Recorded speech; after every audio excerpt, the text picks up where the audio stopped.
On the lawn, Peace Camp Sunday, August 7th, and Molly Scott's in the front yard singing. And going to do an interview with, I have to ask her name. Could you tell us your name first so we get that on tape? Karen Schweitzer. Okay, Karen's going to talk to us about the action that was done at the truck gate this past Tuesday. So, I don't know anything about it, Karen, so could you just fill me in on when the action started, maybe a little bit behind, what you talked about before you went, why you went, what your purpose was? Okay, we were part of the action that happened on Monday, August 1st, and we were a group who was going to do CD, civil disobedience, and what we had decided was that we wanted to blockade the truck gate. Rather than going over it, we wanted to make a statement that we weren't going to let any trucks or bombs or anything through that gate. And so we were going to blockade the truck gate, and other people started to blockade with us, and as time went on, a lot of the other groups got tired of waiting and decided they wanted to get arrested, so they hopped over the fence. And most of the people who went over the fence had gone over by about 5 or 6 o'clock at night, and lo and behold, there were about 4 affinity groups left who hadn't gone over the fence. And our affinity group had a meeting and decided that we didn't want to go over the fence. That again, we decided that what we wanted to do was block the gate. And so we did, and a while later we talked to the other affinity groups that were left, and we all decided that we were going to stay together. So there were about 4 affinity groups that were there. There were my group that's from Western Massachusetts. There was a group called the Midwest Connection from Minnesota. There's a group from Michigan, and there were some women from Ohio, and there were some other women there who I'm not sure where they were from.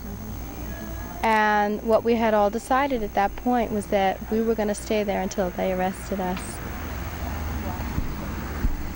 And as it turned out, we stayed there through pouring rain that night and through the entire next day. Ended up that we stayed on federal property with tents pitched and food, tons of food and a stove and all the things necessary for an encampment for 28 hours. That's pretty incredible. How many women altogether were there, and were you heckled or hassled at all through the night?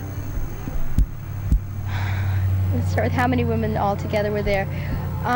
26 women ended up being arrested, but we started out, I'd say, with close to 30, a little over 30 who were going to do CD. We started out with a woman in our affinity group who was 78 years old. She was our oldest member, and our youngest member who was doing support was 14. So our affinity group had a real wide range. With support people and everything else, there were probably about 35 women who were there constantly. We were getting some of the residual heckling from the action on Monday evening. As it got later and later, and people started, everyone was a little tired, and everyone had been out there for a long time, tension broke a little. The police line at one point split in half, so that half the state troopers left for a while, and we were just left with the sheriffs there who had stayed to protect us. And it started to break down, started to get relaxed. They broke their line, they weren't standing so stiff, and we started to talk to people. We still had people doing CD, sort of, if this is the fence, people doing CD outside the fence, and then a row of peacekeepers. And as the night went on, that started to break down, that things were a lot more relaxed. There was a lot of dialoguing going on with the people from the town. At that point, they weren't heckling as much as we were just all talking. What kind of things were you talking about, and who started the conversations? I think on the most part we started the conversations talking about how people felt about the nuclear bombs, how people felt about us being there. A lot of questions about why were we there, why were we doing what we were doing. Is it true that 99% of all the women there are lesbians?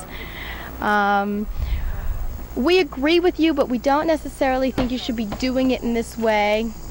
Some people were just making real human connections. I found someone who had the same job I had in a different state, which is really neat. Talking on whatever level people were really willing to talk on. The next day, on Tuesday, there were hecklers there, and as time went on Tuesday, it caused a lot of tension. People came out, the group of people who've been at a lot of the demonstrations, the counter-demonstrators, came out with their flags and their hostility and their anger and started turning it on us. They came and they took things off the fence. They asked the MPs if they could go clean off the fence from the mess we made on August 1st, and they did. They went and they took down whatever had still been up there. And they were saying things to us like, please clean up our depot. We don't want to see our depot dirty, which is why they were taking the things off. They were also saying nasty things like, why don't you go back to Russia, and all that other stuff that you've been hearing. So, do you get the feeling that the people in the town, you said our depot, they think it's their depot, that it, I mean, there's people that work there obviously, but it's like it's a very integral part of their lives. It's a person from Syracuse, an older man, was talking to me this morning about this, and it heightened my awareness of it, that it's not just something that's there and it's ignored, etc. It's a very real big thing to these people. Do you get a feeling that they feel a sense of security and safety, and yet at the same time I've been hearing lots of stories about people who've begun to wonder, well, yes, it's nice to have the army here, etc., but what really is in there? You know, they never, didn't want to think about it before. Of course, many people don't want to think about the nuclear question.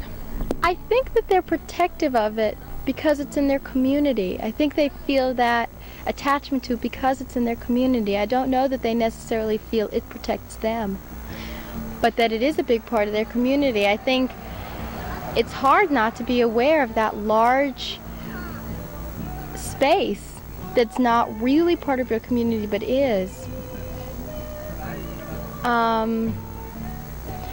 They feel like they own it, like it's theirs. Although, and someone today even said, that's our tax money. It's our tax money too. It's a federal place. It's our tax money too. Which I don't know that a lot of people understand that. Can you tell me what it was that happened to you that caused you to get arrested? Because you said earlier to me that you didn't go there with the intent of getting arrested. You went there with the intent of blockading the truck gate. Yeah. So what actually happened? Well, first of all, I want to tell you we were real victorious because we turned away 2 or 3 trucks that pulled in. 2 trucks that I saw, and someone said there was another one. They pulled in. The truck driver looked at us. He got out of his truck. He walked over to the MPs. The MPs turned him away. And I assume he just went in another gate. But the point was, if we could close down one gate, it was pretty good for us to have done that. We felt real strong. What happened was Tuesday, we'd been there overnight, and we were feeling real comfortable, and it was pretty obvious that the MPs were going to wait us out, that they didn't want to arrest us, that they wanted us to have to go away and be defeated, and we knew we weren't going to go away. And what happened was this group of counter-demonstrators was out there, and they started getting more and more hostile, and we were pretty small numbers. We had no real peacekeepers from the camp over there. We did it for ourselves, the peacekeeping. At one point, they sent some of the younger members of their group over to start taking the banners that we put up on the fence, one that said Women's Encampment and something else that we'd put up right on the fence behind our tarp. And they came over and ripped it down. And we just formed a circle and started singing, and they walked away. They didn't touch our personal belongings. They didn't touch any of our stuff. They just wanted the stuff off the fence. And that was the first time they made a move toward us. Before that, they had been back on the car. And I guess it was at that point also that they had taken a mannequin that someone had made for the action on Monday that was going to go over the fence. They took that mannequin, they tied it up to a stake. They tied its hands like this and tied its head up. And it was really disturbing to us, but we just, centered ourselves and sang and stayed in a circle.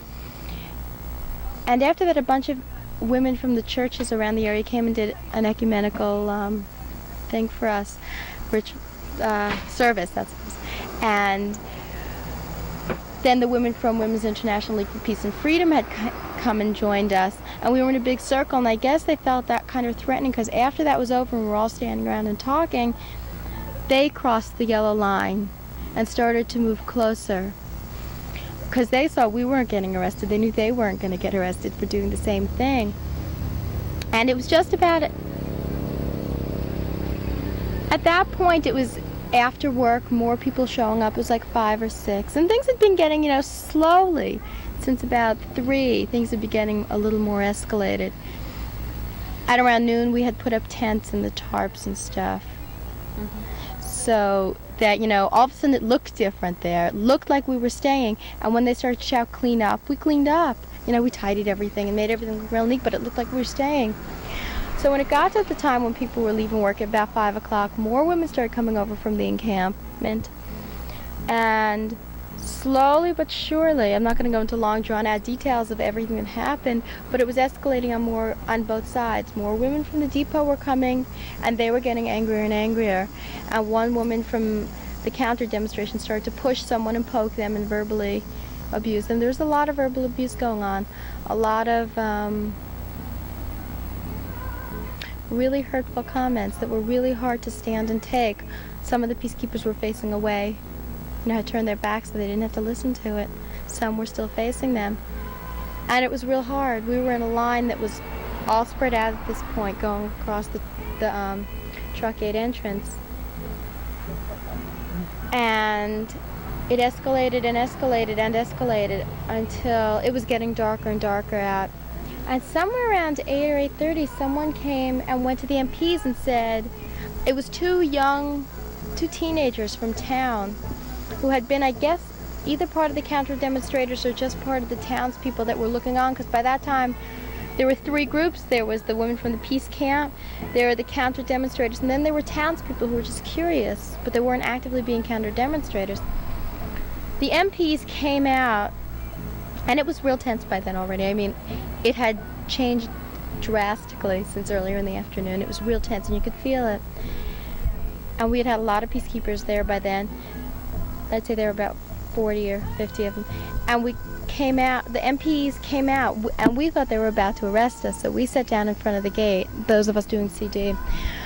And they came out, they took their police blockades and pushed everyone back over across the yellow line so that they'd be back under the jurisdiction of the state police. The state police were there through the night until 7 in the morning, at which point they left except for 2 cars. So when all of this started, there were about 4 state police, and when it started to escalate, the state police also came in.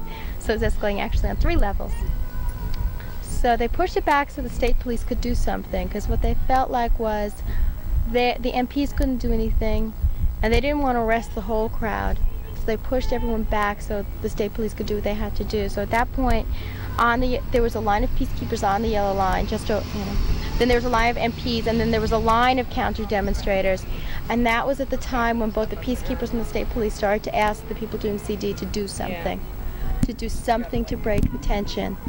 And that was when it took us about probably close to 45 minutes to decide 3 times that we were going to stay there. The peacekeepers were scared because of all the violence. The state police didn't want anything to happen, and they said, we can't ask either of you to disperse first, because either way it's unfair. And we said, look, we don't want to leave. And we told the peacekeepers they could leave, and the peacekeepers said, we won't leave you being here because we're scared that you guys would get hurt. The MPs had said, we're not going to do anything if violence breaks out. They were pissed because, remember I said 2 people had asked them to move the line back. Well, no one had left when the line got moved back. They thought we lied to them. And what happened was, it wasn't us who asked them to move it, but they wouldn't. We negotiated with the MPs, we negotiated with the state police. The MPs wouldn't believe that it wasn't us who asked them. And it took a long time. And it took a lot of people saying, please reconsider, we don't want any violence. And the MPs kept, acting as if they weren't going to arrest. And the state police didn't know what to do. This real nice guy who kept saying, come on, you've achieved your point, you've been here, you've shown everyone you could be here, just jump the fence. And it was, being able to negotiate with them was really good. That was real important. That's something that I also felt was really important about the action. And so what happened was we decided for a third and final time we weren't going to leave. We told the peacekeepers, do what you have to do. We're not leaving. We told the state police, we're sorry. We don't want to cause you, we don't want violence either, but we're not moving. And at that point, about 5 minutes later, not even 5 minutes, the MPs arrested us, took us in. I guess they they realized that finally it was going to have to be their choice to break the tension, and they did.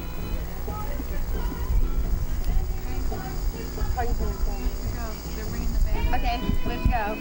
You want to ask me one final question? Any last comments? Couple of minutes? Anything you want to say about? You look real joyful. You look like you're glad that you did it. That just again, there's certain things that happen at each of these demonstrations that, some changes are made, some transitions take place for lots of people on many levels. So. Yeah, for us it was really empowering to be there. When we turned the trucks away, it was empowering, and for us it was real important to be able to talk to people, to be able to talk to the townspeople there. And I felt also like it let people who were uneasy with August 1st, the townspeople who were uneasy with that, have a chance to talk. It also let August 1st go on. It didn't die. And I think between that and what happened at Waterloo, it added a little more dimension to August 1st than it just being a one-day action with people just going over the fence. And to me, that was real important. It felt really good. Thanks very much for doing it. Thanks for talking with us. Thank you for being here to talk to about it.